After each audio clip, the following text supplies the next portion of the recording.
Hey everybody, it's Chris Kresser from Revolution Health Radio.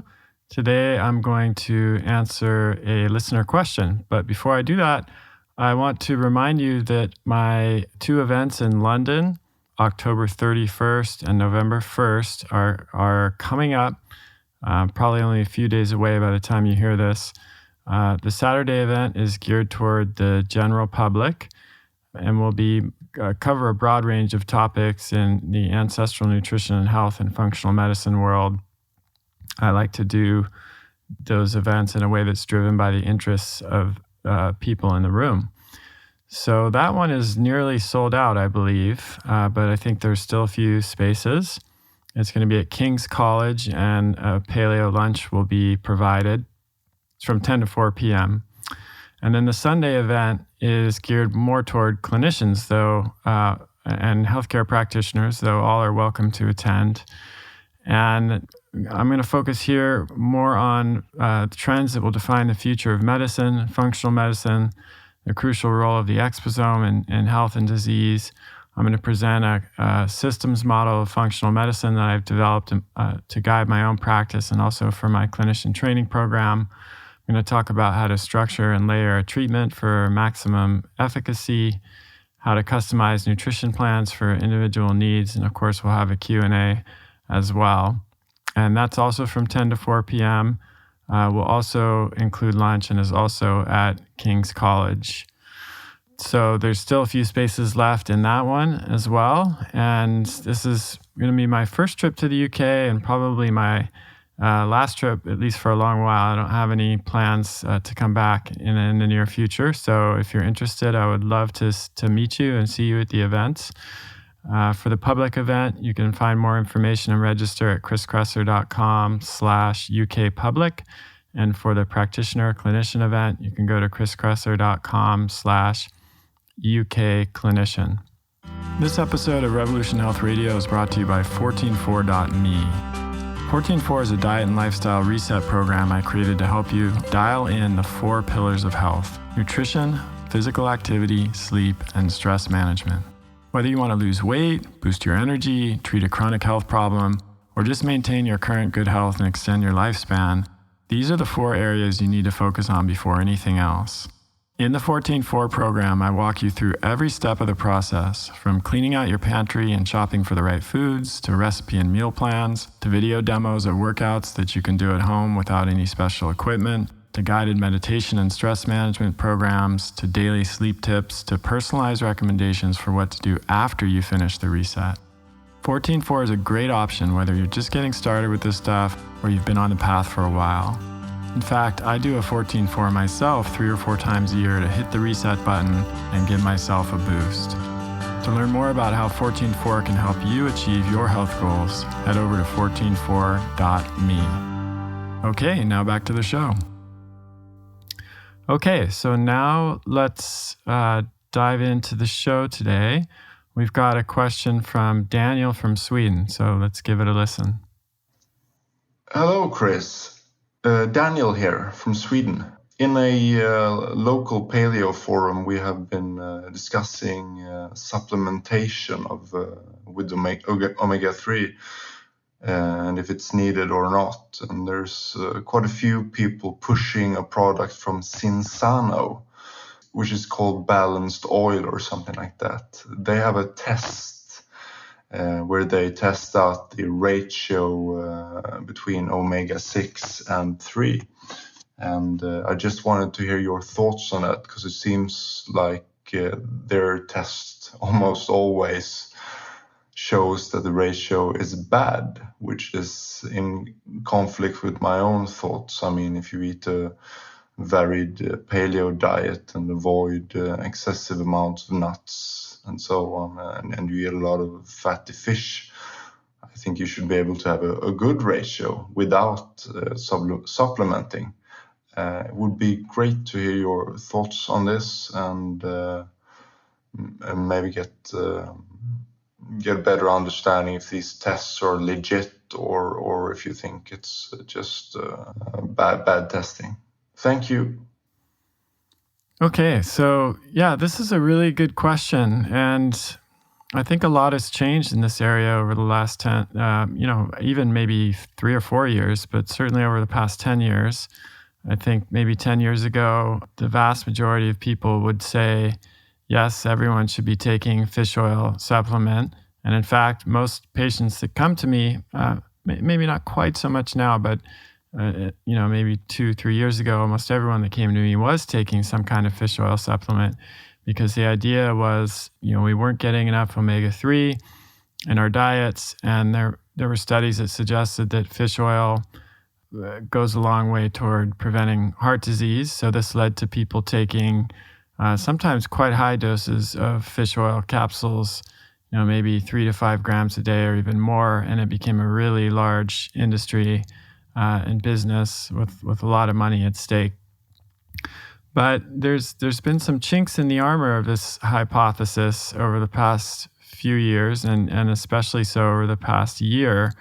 I actually recently published an article on this subject called "Should You Really Be Taking Fish Oil?" So that was back in June.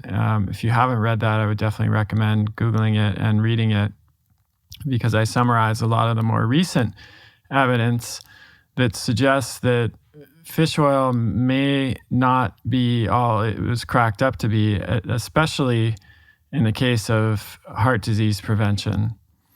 Initial studies suggested that fish oil was beneficial for heart disease, particularly over the short term, and for people who had already had a heart attack. So this is secondary prevention, people with pre-existing heart disease.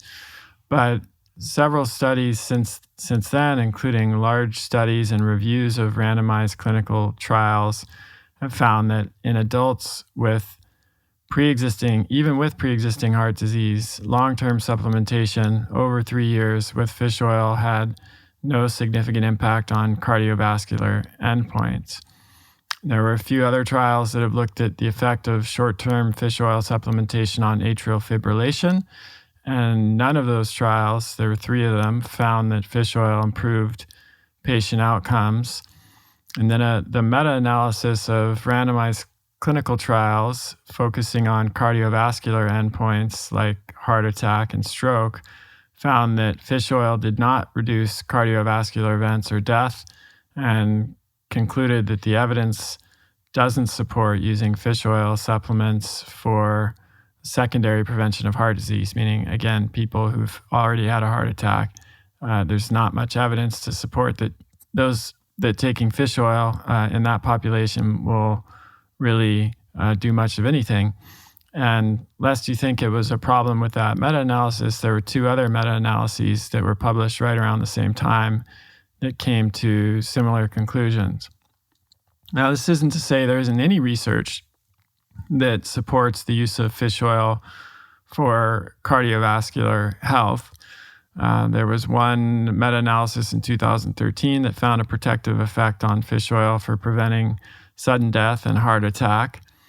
And certainly you can find studies that have had positive results. But I would say overall, when you look at some very large recent studies and meta-analyses, there's the evidence supporting fish oil for preventing cardiovascular events is pretty weak. What about metabolic syndrome? Because it's obviously possible that fish oil could not be helpful for cardiovascular disease, but could be helpful for metabolic problems. It's another reason that it's typically prescribed. If somebody, for example, has high triglycerides and low HDL, they might be given a higher dose of fish oil to deal with that. So there is a recently published randomized clinical trial that looked at adults with metabolic syndrome, and they found that supplementation of 3 grams a day of fish oil along with 10 milliliters per day of olive oil for 90 days improved a lot of blood markers that are associated with metabolic syndrome. But it was interesting to note in that study that the fish oil plus olive oil group had better results than the group that took either fish oil alone or olive oil alone.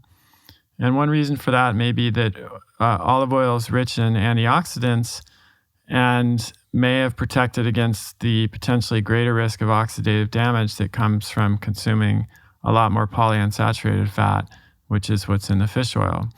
So we might be seeing a scenario here where a higher dose of fish oil has some benefits, but because it's polyunsaturated fat and has the potential to oxidize, there is also harm. And so we see no net change, or in some cases, even adverse effects when someone takes a high dose of fish oil. But when you add the olive oil, it has antioxidants and kind of cancels out some of that potentially harmful effect that the higher doses of fish oil have. But let's bring this back a little bit more to Daniel's question, because he specifically asked about the ratio between omega-6 and omega-3 and some of the tests that are available to determine that ratio. So I've seen a similar thing too. I do a really advanced blood panel for patients that has, among other things, the omega-3 index as part of it. So it looks at the ratio of omega-6 fats and omega-3 in the blood, and it creates a score. And I'm trying to remember if I've ever seen anyone that has had a normal score, in the green. They rate the score in a kind of like traffic signal fashion, with green being normal, yellow being intermediate or caution, and then red being really bad. And almost all of the values that I've seen have been in the yellow category. And this is probably a consequence of the fact that there's so much omega-6 in our diet that it's really, really difficult to get back to that historical ratio of omega-6 to omega-3, which was about 1 to 1 in some populations, maybe 2 to 1 in other populations. But in Western populations these days, the average is probably more like 9 to 1 or 10 to 1. And in some cases, if on the standard American diet, if someone's eating just tons of processed food with soybean oil, which can comprise up to 9% of total calories for some people, the ratio can be as high as 30 to 1. So earlier on, and anyone who's been following my work for a while will know this, I used to put a lot of emphasis on the omega-6 to omega-3 ratio and its importance. But, over the past couple of years, I've changed my mind about that and gradually revised my views, and I've been writing about that and speaking about it. So this probably won't be news to you. But it seems now that the ratio, there's less evidence really supporting the importance of the ratio, and more evidence just supporting the overall intake of omega-3. So, for example, if your intake of omega-3 is really low or non-existent, you're going to have problems. Of course, your ratio will be high because you're almost certainly getting omega-6 from the diet. It's much harder to avoid than omega-3 is. But if your intake of omega-6 is higher, especially if it comes from real unprocessed food, which I'll come back to in a second.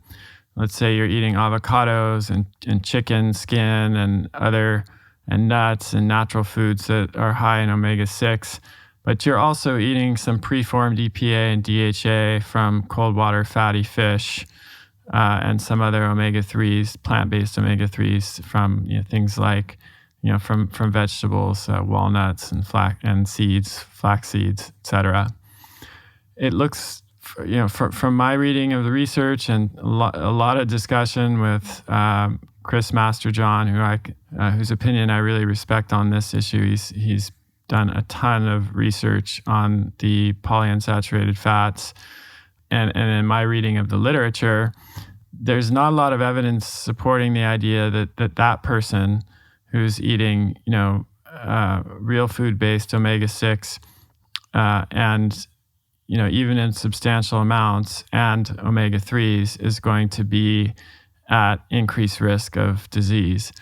And the omega-3 index was created with this whole ratio in mind. So even someone like that who's eating healthy omega-6s and fairly substantial amount of omega-3s will still probably score in the yellow category on that test. but I don't really think that you can say that that person is going to be at significantly increased risk of disease. Now, let's consider another scenario where someone is eating, again, a standard American diet. They're eating a lot of chips and, fried foods. Foods that have been fried in omega-6 polyunsaturated seed oils like corn oil, cottonseed oil, or soybean oil, sunflower or safflower oil, and they're eating out in restaurants all the time, which is unfortunately restaurants tend to use those oils because they're so cheap, and then their intake of omega-3 is really low, and they come back with a score of yellow on that test. That person's going to be in a different position than the person who has a high intake or, moderate, even medium high intake of omega-6 from like avocados and nuts and chicken, and also has a pretty substantial intake of omega-3, but the ratio is still putting them in the yellow, versus somebody who has a very low intake or, a low intake of omega-3 and a pretty high intake of omega-6, all from processed and refined foods. Those people both would show up as yellow on that omega-3 index test, but they're clearly not going to have the same risk, at least in my opinion, because it matters a lot where these fatty acids are coming from in the diet. So I think that the ratio should be taken with a grain of salt. And I think there's no reason in my mind, I'm not convinced that it's necessary to avoid or restrict omega-6 as it occurs in foods like avocados and nuts and seeds and chicken skin, all of which have a lot of health benefits. What's interesting is that so many studies show that consumption of tree nuts is inversely associated with heart disease, and those are some of the richest sources of omega-6 fats.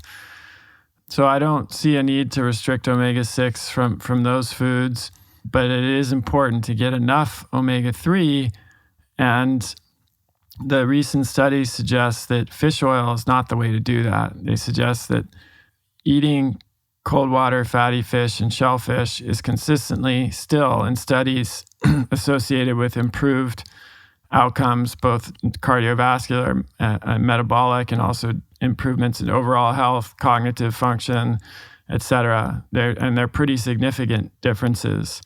And that may be because fish does not just contain fish oil, it contains a lot of other beneficial nutrients that are important for humans. And then finally, you would want to reduce your intake of industrially processed vegetable and seed oils, because they would tend to be oxidized, and because they're heated at high temperatures and they don't provide a lot of nutritional value. So there's kind of three things there.